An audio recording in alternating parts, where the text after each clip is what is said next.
നമ്മുടെ അട്ടഹാസവും ചിരിയും എല്ലാം കാണുമ്പോൾ ഞങ്ങളുടെ 16th ഡേ ഇവിടെ തുടങ്ങിയാണ്. അപ്പൊ എല്ലാവർക്കും ഗുഡ് മോർണിംഗ്. Good morning. ഞങ്ങളിപ്പോ നിൽക്കുന്നത് ഒരു പ്രത്യേക സ്ഥലത്താണ്. ഞങ്ങളുടെ ഈ വേഷം കാണുമ്പോൾ തന്നെ നിങ്ങൾക്ക് എല്ലാവർക്കും അറിയാം ഞങ്ങൾ എവിടെയാണെന്നുള്ളത്. നമ്മളെവിടെ നിൽക്കുന്നത് അപ്പം കോട്ടയിലാണ് നിൽക്കുന്നത്. അപ്പം ഇതിനെപ്പറ്റി ആർക്കാണ് രണ്ടു ഒക്കെ പറയാൻ പറ്റുന്നത്? 18ാം നൂറ്റാണ്ടിന്റെ അവസാനം നമ്മുടെ മിസ്റ്റർ സ്റ്റൈക്കർ എഴുതിയൊരു നോവലാണ് ഡ്രാക്കുള. ആ ഡ്രാക്കുളിനകത്ത് ആ നോവൽ പറഞ്ഞിരിക്കുന്നത് മനുഷ്യ സങ്കല്പത്തിലെ ദൈവവിശ്വാസവും മനുഷ്യ സങ്കല്പത്തിലെ യക്ഷിവിശ്വാസവും മിക്സ് ചെയ്ത് ഒരു കഥയുണ്ടാക്കി. ആ മനുഷ്യൻ ഇവിടെ വന്നിട്ടില്ല, കണ്ടതും കേട്ടതും അറിഞ്ഞ് പുള്ളി എഴുതിയൊരു നോവലാണ്. കാസിലാണ് ആ കഥയ്ക്കും സിനിമകൾക്കും ആധാരമായ സംഭവത്തിന്റെ മുന്നിലാണ് നമ്മൾ നിൽക്കുന്നത്. 250 ചില്ലാനം സിനിമകൾ ഇതിനെ ആസ്പദമായിട്ട് നിർമ്മിച്ചിട്ടുണ്ട്. മലയാളത്തിൽ പോലും ഉണ്ട്, പല ഭാഷകളിലായിട്ട്. നമ്മളെല്ലാവരും ഇതിന്റെ മൂവി പല വേർഷനിലുള്ള മൂവികളും കണ്ടിട്ടുണ്ട്, പുസ്തകം വായിച്ചിട്ടുണ്ട്, വായിച്ചിട്ടുണ്ട്. വലിയൊരു ആഗ്രഹമായിരുന്നു ഇത് കാണാൻ. നമ്മുടെ സ്കൂളിൽ ഉണ്ടായിരുന്നോ അതിനെപ്പറ്റി പഠിക്കാൻ? നമ്മൾ വായിച്ചതാണ്, നമ്മൾ ലൈബ്രറിയിൽ വായിച്ചിട്ടുണ്ട്. പിന്നെ ഡ്രാക്കുളയെ പറ്റി ഇത് ഹൊറർ മൂവി ആയതുകൊണ്ട് ഒത്തിരി കുഞ്ഞുങ്ങള് ഈ ഹൊറർ മൂവി കാണുകയും രാത്രിക്ക് സ്വപ്നം കാണുകയും ചെയ്യാറുണ്ട്. എന്നാൽ അവരോട് കാണരുതെന്ന് പറഞ്ഞാൽ അവർ കാണാതിരിക്കുവോ? കാണാൻ പറ്റില്ല, കാണും. അപ്പം പിള്ളേർ നല്ല വയസ്സായവർ വരെ ആ പടം കാണുകയും ചെയ്യും. ഇന്നലെ നമ്മൾ റെജി തന്നെ സ്വപ്നം കണ്ടു. ഞങ്ങൾ ഇന്നലെ പ്ലാൻ ചെയ്തപ്പോ ഇവിടെ ഇന്നാണെന്നുള്ള ഞങ്ങൾക്ക് പ്ലാനാണല്ലോ, ഞങ്ങൾക്ക് അറിയാമല്ലോ. നേരം എടുത്തപ്പോ റജി പറയുക ഞാൻ ഡ്രാക്കുള സ്വപ്നം കണ്ടെന്ന്. ഏതായാലും ഒരിക്കലും ഡ്രാക്കുളയെ പറ്റി കേട്ടിട്ടുണ്ടെങ്കിലും ജീവിതത്തിൽ ഇവിടെ വരുവാനും കാണുവാനും പറ്റുമെന്ന് ഓർത്തിട്ടില്ല. റൊമേനിയയിൽ അങ്ങനെ ഞങ്ങൾക്ക് വരാൻ പറ്റി. ഞങ്ങൾ ഇന്ന് ദിവസം ഞങ്ങൾ സ്റ്റാർട്ട് ചെയ്യാൻ പോവാണ്. ഞങ്ങൾ ഇതിന്റെ അകത്തേക്ക് ഒന്ന് കാണാൻ പോവുകയാണ്. ഇവിടെ എന്താണോ ഉള്ളത്, ഡ്രാക്കുള എങ്ങനെ ഇരിക്കുന്നു, ഡ്രാക്കുളയുടെ വാസം എങ്ങനെയായിരുന്നു, അല്ലെങ്കിൽ ആ മൂവി പറഞ്ഞതൊക്കെ എന്തെങ്കിലും സത്യമുണ്ടോ, എന്തെങ്കിലും കാണാനുണ്ടോ, എന്തെങ്കിലും ഞങ്ങൾക്ക് അതിൽ നിന്ന് മനസ്സിലാക്കാനുണ്ടോ എന്നുള്ള കാഴ്ചയ്ക്ക് വേണ്ടി ഞങ്ങൾ അങ്ങോട്ട് പോവുകയാണ്. Guys, let's go. ബൈ. ഞങ്ങൾ ഡ്രാക്കുള കാസിൽ കാണാൻ പോകുന്ന വഴിയാണ്. അതാണ് അതിൻ്റെ മുകളിലേക്കുള്ള സ്റ്റെപ്പ്. അങ്ങനെ ചെറിയൊരു റാമ്പ് ഉണ്ടാക്കിയിട്ടുണ്ട് അവർ. ചെറുതല്ല, ഇച്ചിരി വലിയ റാമ്പ് തന്നെയാണ്. നമുക്ക് കാണാം. താഴേന്ന് കയറി വന്ന വണ്ടി ഹനുമാൻ ഗിയറിലിട്ടാൽ മാത്രമേ കയറുള്ളൂ. അതെ, ഹനുമാൻ ഗിയറിലിട്ട് ഞങ്ങൾ ഇതൊക്കെ കയറി അങ്ങ് പോവുകയാണ്. അപ്പോൾ റാമ്പ് കഴിഞ്ഞിട്ട് പ്രോപ്പർ സ്റ്റെപ്പ് മുകളിലേക്ക് വീണ്ടും ഉണ്ട്. യെസ്, ക്യാമറ അലൗഡാണോ ഇല്ലെന്നുള്ള അറിയത്തില്ല. എനിവേ, ഓൾറൈറ്റ്, കയറി പറഞ്ഞ അവിടെ പാസ്സുണ്ട്, ടിക്കറ്റ് ഉണ്ട്. ഞങ്ങൾ സ്കാൻ ചെയ്ത് കയറി അതിൻ്റെ ഉള്ളിൽ കയറിയിരിക്കുകയാണ്. ഇവിടുന്ന് വീണ്ടും സ്റ്റെപ്പ് മുകളിലേക്ക്. അപ്പം ഇവിടെ ഹനുമാൻ ഗീറും പോരുന്നൊക്കെ വന്ന് പിന്നെ അപ്പുറത്തേക്ക് ഗീറില്ലാത്തത് കൊണ്ട് ഉള്ള ഗീറിട്ട് അഡ്ജസ്റ്റ് ചെയ്യാം. ഈ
അപ്പോൾ ഞങ്ങൾ ഡ്രാക്കുള കാസിൽ നിന്നൊക്കെ പോകുന്ന അവിടുന്ന് വിട്ട് എവിടെ എത്തി?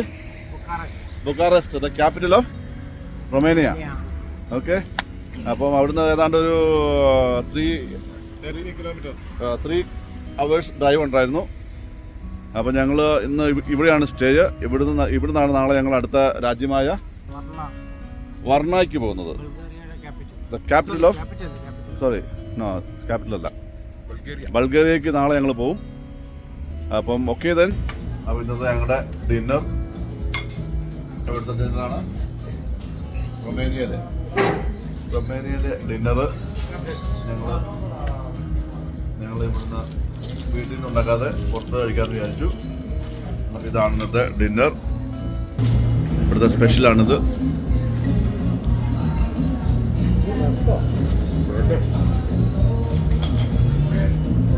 ഇതാണ് കഞ്ഞിയെന്ന് തോന്നുന്നു.